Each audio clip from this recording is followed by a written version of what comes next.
আজিৰ পৰা প্ৰথম পৰ্যায়ৰ গুণোৎসৱ 21 জানুৱাৰীলৈকে প্ৰথম পৰ্যায়ৰ গুণোৎসৱ প্ৰথম শ্ৰেণীৰ পৰা নৱম শ্ৰেণীলৈ হ'ব গুণোৎসৱ প্ৰথম পৰ্যায়ত সাঙুৰি লোৱা হ'ব 12খনকৈ জিলাক দক্ষিণ শালমৰা মানকাছৰ উদালগুৰিত বৰপেটা কৰিমগঞ্জ কামৰূপ কাৰ্বি আংলং কোকৰাঝাৰ লখিমপুৰ মাজুলী নগাঁও শিৱসাগৰত হ'ব গুণোৎসৱ এবাৰ গুণোৎসৱত অংশ ল'ব 42,74,881 গৰাকী ছাত্ৰ ছাত্ৰীয়ে 44,525খনকৈ বিদ্যালয়ত হ'ব গুণোৎসৱ 18,097 গৰাকী শিক্ষক জড়িত হ'ব গুণোৎসৱত গুণোৎসৱৰ পৰা 10% নম্বৰ বছৰীয়া পৰীক্ষাত যোগ দিয়া হ'ব অনুপস্থিত শিক্ষাৰ্থীৰ সংখ্যা এইবাৰ গুণোৎসৱত ধৰা হ'ব নিজৰ বিদ্যালয়ত শিক্ষকে নিজে মূল্যায়ন কৰিব নোৱাৰিব বেলেগ বিদ্যালয়ৰ শিক্ষকে বেলেগ বিদ্যালয়ত মূল্যায়ন কৰিব মুখ্যমন্ত্ৰীৰ পৰা আৰম্ভ কৰি সকলো আইএছ বিষয়াই অংশগ্ৰহণ কৰিব এইবাৰৰ গুণোৎসৱৰ বাবে অনলাইন পৰ্টেলো মুকলি কৰি দিয়া হৈছে ৰাজ্যৰ সকলো শিক্ষকৰ ডাটা অন্তৰ্ভুক্ত হৈ আছে পৰ্টেলটোত 1 পৰা 4 ফেব্ৰুৱাৰীলৈ দ্বিতীয় পৰ্যায়ৰ গুণোৎসৱ 15 পৰা 18 ফেব্ৰুৱাৰীলৈ হ'ব তৃতীয় পৰ্যায়ৰ গুণোৎসৱ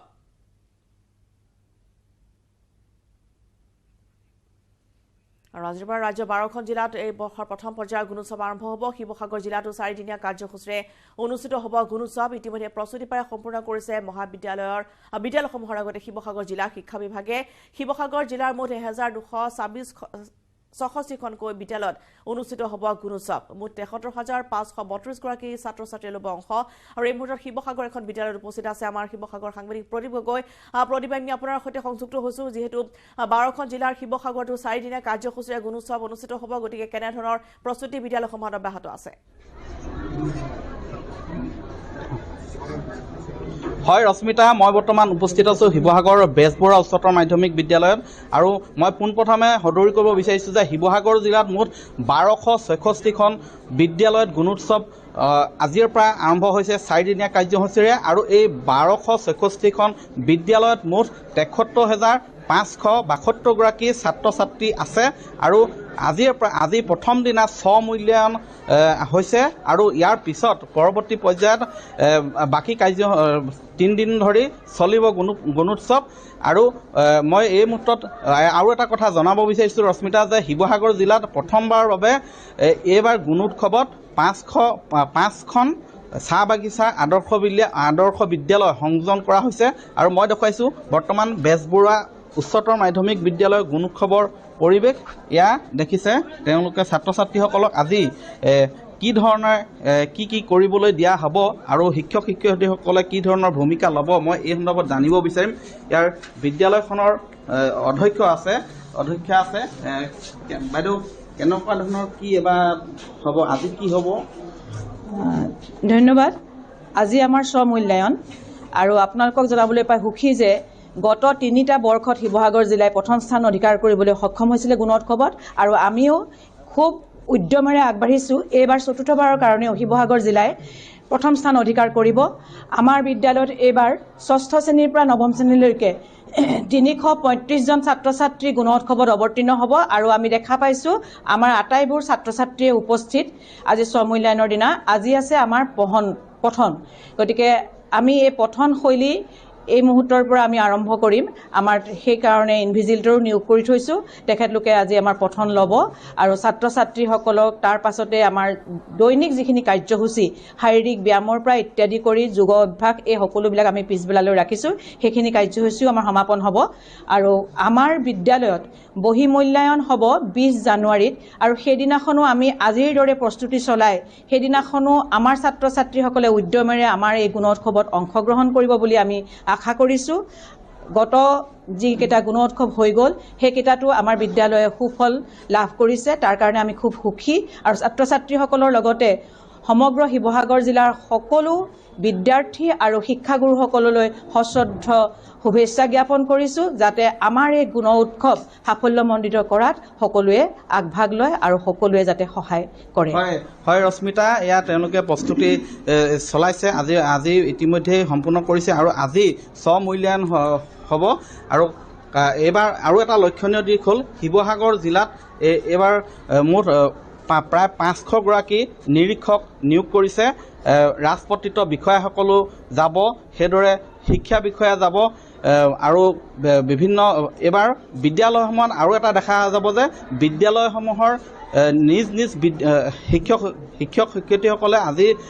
প্ৰথম স্বমূল্যায়নৰ দিনা নিজৰ নিজৰ বিদ্যালয়ত আছে, কিন্তু কাইলৈৰ পৰা এখন বিদ্যালয়ৰ শিক্ষক শিক্ষয়িত্ৰীসকল আন এখন বিদ্যালয়লৈ গৈ তেওঁলোকে নিৰীক্ষণ কৰিব ছাত্ৰ ছাত্ৰীসকলক। গতিকে এইবাৰ কিছু নতুন 2-এটা সংযোজন কৰিছে। শিৱসাগৰ জিলাত 5খন আদৰ্শ চাহ বাগিচা আদৰ্শ বিদ্যালয় সংযোজন কৰিছে। এবাৰ গুণোৎসৱৰ সামৰি ল'ব আৰু সেইদৰে মুঠ প্ৰায় 1266খন বিদ্যালয়ত শিৱসাগৰ জিলাত গুণোৎসৱ এবাৰ 4 দিনীয়াকৈ অনুষ্ঠিত হৈছে। আৰু এইবাৰ বিদ্যালয়সমূহত যিবিলাক শিক্ষক শিক্ষয়িত্ৰী আছে তেওঁলোকে কেৱল প্ৰধান শিক্ষক শিক্ষয়িত্ৰীসকলে নিজ নিজ বিদ্যালয়ত থাকিব, বাকী শিক্ষক শিক্ষয়িত্ৰীসকল কিন্তু এইবাৰ বেলেগ স্কুলত তেওঁলোক নিৰীক্ষক হিচাপে যাব। মই পুনৰ দেখুৱাই আছোঁ, বৰ্তমান আজি ইয়াত স্বমূল্যায়ন হৈ আছে। প্ৰথম ইয়াত দেখিছে যে সকলোকে তেওঁলোকে আজি ইয়াত ছাত্ৰ ছাত্ৰীসকলৰ পঠনশৈলী তেওঁলোকে পৰীক্ষা কৰিব, পাঠদান কি ধৰণে পাঠ কৰিব তেওঁলোকে, ৰিডিঙৰ আজি টেষ্ট আছে। এই ধৰণে আজি আৰম্ভ হৈছে শিৱসাগৰত গুণোৎসৱ। আৰু কাইলৈৰ পৰা বেলেগ বেলেগ বিদ্যালয়লৈ যাব শিক্ষক শিক্ষয়িত্ৰীসকল, সেইদৰে ৰাজপত্ৰিত বিষয়াসকল যাব, তেনেদৰে কোনো মন্ত্ৰী বিধায়কসকলো যাব বিভিন্ন বিদ্যালয়সমূহত, গতিকে পৰীক্ষা কৰিব। আৰু এটা উল্লেখনীয় দিশ হ'ল শিৱসাগৰ জিলাত বিগত যি গুণোৎসৱ হৈছিলে সেইবাৰ A গ্ৰেড লাভ কৰিছিলে। অসমৰ ভিতৰতে প্ৰথম স্থান লাভ কৰিছিলে শিৱসাগৰ জিলাই গুণোৎসৱত, আৰু সেই ধাৰা যাতে শিৱসাগৰ জিলাই অব্যাহত ৰাখিব পাৰে তাৰো চেষ্টা চলাব, কাৰণ তেওঁলোকে প্ৰস্তুতি ইতিমধ্যেই সম্পূৰ্ণ কৰিছে। আৰু প্ৰতিখন বিদ্যালয়তে আজি এই ধৰণে তেওঁলোকৰ পঠনশৈলী পৰীক্ষা কৰা হৈছে ছাত্ৰ ছাত্ৰীসকলক। এয়া দেখিছে, মই বৰ্তমান দেখুৱাই আছোঁ শিৱসাগৰৰ এখন আগশাৰী বিদ্যালয় বেজবৰুৱা উচ্চতৰ মাধ্যমিক বিদ্যালয়। ইয়াত তেওঁলোকে দেখুৱাই আছোঁ আমি ছাত্ৰ ছাত্ৰীসকলৰ তেওঁলোকে যি পঠনশৈলী সেই পঠনশৈলী পৰীক্ষা কৰিব, আৰু সকলোৱে নিজৰ নিজৰ পাঠ্যপুথিসমূহ উলিয়াই লৈছে, তেওঁলোকক পৰীক্ষা কৰিব। এই ধৰণে বাইদেউ গুণোৎসৱৰ বাবে সাজু হৈ আহিছে, কেনেধৰণৰ প্ৰস্তুতি আপোনালোকে শিক্ষক শিক্ষয়িত্ৰীসকলে? আমি গুণোৎসৱৰ কাৰণে আজি যিহেতু প্ৰথম পৰ্যায়ৰ আমাৰ ৰিডিং স্কিল আছে, সেইকাৰণে আমি ছাত্ৰ ছাত্ৰীসকলক এই ক্ষেত্ৰত সহযোগ কৰিবলৈ আগবাঢ়ি আহিবলৈ অনুৰোধ কৰিছোঁ, আৰু তেনেদৰে আমি প্ৰস্তুতি চলাইছোঁ প্ৰথম পৰ্যায়ৰ আজি গুণোৎসৱৰ কাৰণে। ধন্যবাদ। হয়, এই ধৰণে প্ৰস্তুতি চলাইছে, আৰু মই দেখুৱাইছোঁ আৰু কেইবাটাও কোঠা ইয়াত ইতিমধ্যে ছাত্ৰ ছাত্ৰীসকলক এই বিদ্যালয়খনত শিক্ষক শিক্ষয়িত্ৰীসকলে নিৰীক্ষণ চলাই আছে, যাতে তেওঁলোকে পঠনশৈলী যাতে ভাল হয় সেই দিশটো আজি লক্ষ্য কৰিব। আৰু কাইলৈ বেলেগ বেলেগ বিদ্যালয়লৈ যাব শিক্ষক শিক্ষয়িত্ৰীসকল। এয়া মই দেখুৱাইছোঁ, এইখন হৈছে শিৱসাগৰৰ বেজবৰুৱা উচ্চতৰ মাধ্যমিক বিদ্যালয়। ইয়াত ইতিমধ্যেই কি ধৰণে বাইদেউ প্ৰস্তুতি চলাইছে? আমাৰ প্ৰস্তুতিটো বৰ নিয়াৰিকৈ হৈছে, তেওঁলোকক আমি বহুত প্ৰেক্টিছো কৰাই থৈছোঁ। সেইমতে মানে আমাৰ প্ৰেক্টিছ মানে প্ৰত্যেকটো প্ৰাৰ্থনাৰ পৰা আৰম্ভ কৰি তেওঁলোকৰ ৰিডিং ৰাইটিং আমি প্ৰত্যেক টিচাৰে আমি তেনেকুৱা ধৰণে লৈ আছোঁ। হয়তো আজি ভালেৰে পাৰ হ'ব যেন লাগিছে। আৰু আজিৰ দিনটো তেওঁলোকে প্ৰস্তুতে হৈ আহিছে, আৰু তেনেধৰণে আমি প্ৰস্তুত কৰিছোঁ। বিশেষকৈ ৰিডিং ৰাইটিংটোৰ ওপৰত আমি বহুত গুৰুত্ব দিছোঁ। হয়, এইবাৰ মানে একাডেমিক দিশটোৰ ওপৰত অধিক গুৰুত্ব দিয়া হ'ব। হয়, একাডেমি আমাৰ 90% হ'ব। সেইকাৰণে মানে আমাৰ একাডেমিকহে চাই আছোঁ, আমি অন্যান্যবিলাকৰ পৰা অলপ আঁতৰিহে আহিছোঁ। যিকোনো পাৰে যাতে ল'ৰা ছোৱালীকেইটা মানে পঢ়া আৰু লিখাৰ ওপৰত মানে আমাৰ চৰকাৰী স্কুলৰ ল'ৰা ছোৱালীকেইটা ভাল ধৰণে কিবা এটা দেখুৱাব পাৰে, সেইবুলি আমি বহুত আশা কৰি আছোঁ, আৰু তেনেকৈ আমি কৰি আছোঁ। হয় ৰশ্মিতা, এইবাৰ গুণগত শিক্ষাৰ গুণগত দিশটোৰ ওপৰত একাডেমিক দিশটোৰ ওপৰত অধিক গুৰুত্ব 90% সেই দিশটোৰ ওপৰত গুৰুত্ব দিয়া হ'ব, বাকী 10% আন্তঃগাঁথনিৰ ওপৰত গুৰুত্ব দিয়া হ'ব বুলি সদৰি কৰিছে জিলা বিদ্যালয়সমূহৰ পৰিদৰ্শক কমল গগৈয়ে। ইতিমধ্যে আমাক এই কথা সদৰি কৰিছিলে যে এইবাৰ 90% একাডেমিক দিশটোৰ ওপৰত গুৰুত্ব দিয়া হ'ব, আৰু এইবাৰ নতুনকৈ 5খন বিদ্যালয় আদৰ্শ বিদ্যালয় নতুনকৈ শিৱসাগৰ জিলাত সংযোজন কৰিব গুণোৎসৱত। এইকেইটা হৈছে নতুন দিশ। ৰশ্মিতা, নিশ্চয়কৈ ধন্যবাদ জনাইছোঁ আমি প্ৰতিভা আপোনালৈ আৰু এনেদৰে দেখিবলৈ পোৱা গৈছে শিৱসাগৰ জিলাতো এনেদৰে বিদ্যালয়সমূহত য'ত স্বমূল্যায়ন আজি কৰা হ'ব য'ত ৰিডিং আৰু ৰাইটিঙৰ স্কিল আজি থাকিব বা যি পঠনশৈলী সেয়া প্ৰথমতে থাকিব তাৰপিছতেই বিভিন্ন ছাত্ৰ ছাত্ৰীসকলৰ যি যোগাভ্যাস আছে বা প্ৰাৰ্থনা আছে সেইসমূহ নিয়াৰিকৈ চলি যাব বুলি তেওঁলোকে উল্লেখ কৰিছে সমান্তৰালভাৱে দেখিবলৈ পোৱা গৈছে যে গুণোৎসৱৰ পৰা 10% এবাৰ নম্বৰ বছৰেকীয়া পৰীক্ষাত যোগ দিয়া হ'ব আৰু লগতে অনুপস্থিত যিসকল শিক্ষাৰ্থীৰ সংখ্যা এবাৰ গুণোৎসৱত ধৰা হ'ব গতিকে নিজৰ শিক্ষকে এবাৰ পৰা নিজে মূল্যায়ন কৰিব নোৱাৰিব আজিৰ দিনটোত পাৰিব কাইলৈৰ পৰা কিন্তু প্ৰধান শিক্ষকৰ বাদে আন শিক্ষক-শিক্ষয়িত্ৰীসকল বেলেগ বেলেগ তেওঁলোকে বিদ্যালয়লৈ যাব তাত গৈ সেইসমূহ বিদ্যালয় মূল্যায়ন কৰিব লাগিব আৰু 500গৰাকীকৈ নিৰীক্ষক এবাৰ নিয়োগ কৰা হৈছে শিৱসাগৰত আৰু সেই কথা ইতিমধ্যে জনাইছে প্ৰদীপ গগৈয়ে সমান্তৰালভাৱে মুখ্যমন্ত্ৰীৰ পৰা আদি কৰি সকলো আইএছ বিষয়াই এবাৰ গুণোৎসৱত অংশগ্ৰহণ কৰিব লগতে শিক্ষকসকলৰ বাবে ৰাজ্যৰ সকলো শিক্ষকৰ বাবে এটা অনলাইন পৰ্টেলো এবাৰ মুকলি কৰি দিয়া হৈছে য'ত অন্তৰ্ভুক্ত হৈ থাকিব সকলো ডাটা ৰাজ্যৰ শিক্ষকসকলৰ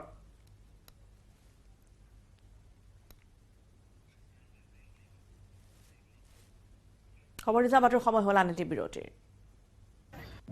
সাধাৰণ স্টিল এনেকৈ পৰে মাইথন স্টিল এনেকৈ পৰে ধমকৈ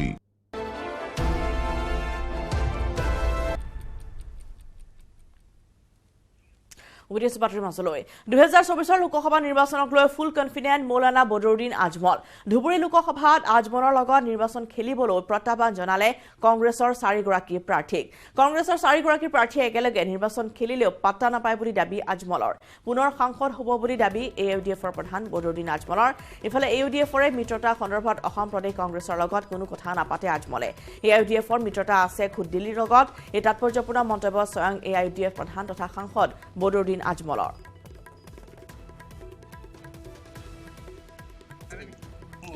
এইটোৰ ওপৰত মই একো নকওঁ দিগ্বিজয় সিং সাহেবে মানা কৰিছে আজমল সাহেব আপুনি বুজুৰ্গ মানুহ আপুনি বেছি মাতিব নালাগে সিসকলে পাগলাপন কি কৰে আমি দিল্লীত চাই লম আমি চুপচাপ মই সব মানুহ কৈ দিছো আমাৰ কোনো মানুহে অসমৰ কংগ্ৰেছৰ বিৰুদ্ধে এক মাত মাতিব নালাগে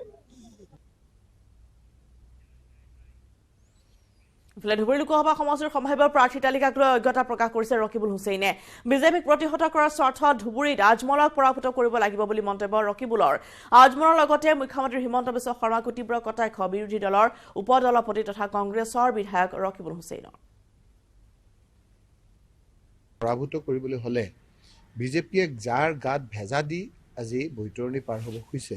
সেই এআইডিএফক আমি পৰাস্ত কৰিব লাগিব আৰু এআইডিএফক পৰাস্ত কৰিবলৈ হলে তেওঁলোকৰ মূল যিজন চৰ্দাৰ বদৰুদ্দিন আজমল ডাঙৰীয়াক আমি ৰাজনৈতিকভাৱে পৰাভূত কৰিব লাগিব তেওঁক পৰাভূত কৰিবৰ কাৰণে আমি বিভিন্ন ধৰণৰ আমি চিন্তা চৰ্চা কৰিব লাগিব আৰু সেই চিন্তা চৰ্চাৰ পৰিপ্ৰেক্ষিতত বিভিন্ন ধৰণৰ কথা বতৰা ওলাই আছে যে কেনেধৰণৰ আমি তেওঁক পৰাভূত কৰিব পাৰোঁ আৰু এনেধৰণৰ কথা নহয় যে আমি এতিয়াই লিষ্টখন উলিয়াই চৰ্চা কৰি বিজেপিৰ নিচিনা আমি সাধাৰণ মানুহৰ মনবিলাকত কিছু কথা সোমাই সেইবিলাক আমি খুব যত্নৰে খোজকাঢ়িব লাগিব শিৱসাগৰ হালুৱাটিঙত নিশা এক ভয়ংকৰ অগ্নিকাণ্ডৰ সূত্ৰপাত হয় জুই নিমিষতে জাহ গ'ল এটা বাসগৃহ গায়ন গাঁৱৰ সঞ্জয় কয়া নামৰ লোকজনৰ ঘৰত এই অগ্নিকাণ্ডৰ সূত্ৰপাত ৰাইজ আৰু অগ্নি নিৰ্বাপক বাহিনীয়ে নিৰ্বাপন কৰে জুই বহু পলমকৈ অগ্নি নিৰ্বাপক বাহিনী উপস্থিত হোৱাৰ অভিযোগ উত্থাপন হৈছে এতিয়াও পোহৰে অহা নাই অগ্নিকাণ্ডৰ কাৰণ পুনৰবাৰ জনাওঁ যে শিৱসাগৰৰ হালুৱাটিঙত নিশা ভয়ংকৰ অগ্নিকাণ্ডৰ সূত্ৰপাত হয় জুই নিমিষতে জাহ গ'ল এটা বাসগৃহ গায়ন গাঁৱৰ সঞ্জয় কয়া নামৰ লোকজনৰ ঘৰত এই জুই ৰাইজ আৰু অগ্নি নিৰ্বাপক বাহিনীয়ে নিৰ্বাপিত কৰে জুই বহু পলমকৈ অগ্নি নিৰ্বাপক বাহিনী উপস্থিত হোৱাৰ অভিযোগ এতিয়াও পোহৰলৈ অহা নাই অগ্নিকাণ্ডৰ প্ৰকৃত কাৰণ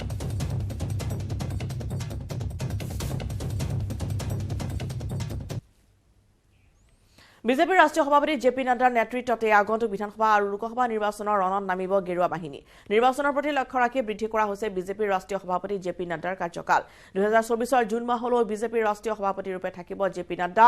দিল্লীত অনুষ্ঠিত বিজেপিৰ ৰাষ্ট্ৰীয় কাৰ্যনিৰ্বাহকত লোৱা হৈছে এই সিদ্ধান্ত কাৰ্যনিৰ্বাহকৰ অন্তত সংবাদমেল যোগে কথা ঘোষণা কৰিছে কেন্দ্ৰীয় গৃহমন্ত্ৰী অমিত শাহে উল্লেখ্য যে চলিত বৰ্ষত মেঘালয় ত্ৰিপুৰা নাগালেণ্ডৰ লগতে 9খনকৈ ৰাজ্যত অনুষ্ঠিত হ'ব বিধানসভা নিৰ্বাচন তাৰ পিছতে 2024 অনুষ্ঠিত হ'ব লোকসভা নিৰ্বাচন প্ৰধানমন্ত্ৰীৰ উপস্থিতিত নতুন দিল্লীত দুদিনীয়াকৈ অনুষ্ঠিত বিজেপিৰ ৰাষ্ট্ৰীয় কাৰ্যনিৰ্বাহকত প্ৰস্তুত কৰা হৈছে আগন্তুক নিৰ্বাচনৰ ৰণকৌশল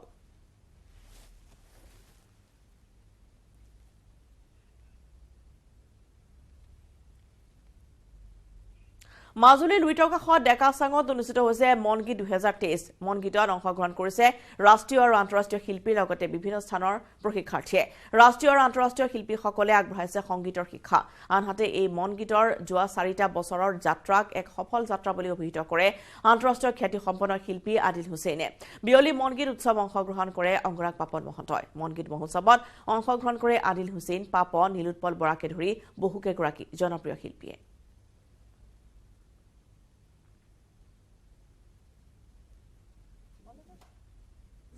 এনেকুৱা এটা কৰিব পাৰিছোঁ যিহেতু আমাৰো সৌভাগ্য ভাল লাগিছে আহি যিটো হয় মোৰ খালি এটা অকণমান ছুটি হ'ল এনেতো বেছি দিনৰ কাৰণে অহা কথা আছিল মই ঘূৰি ফুৰিছিলোঁ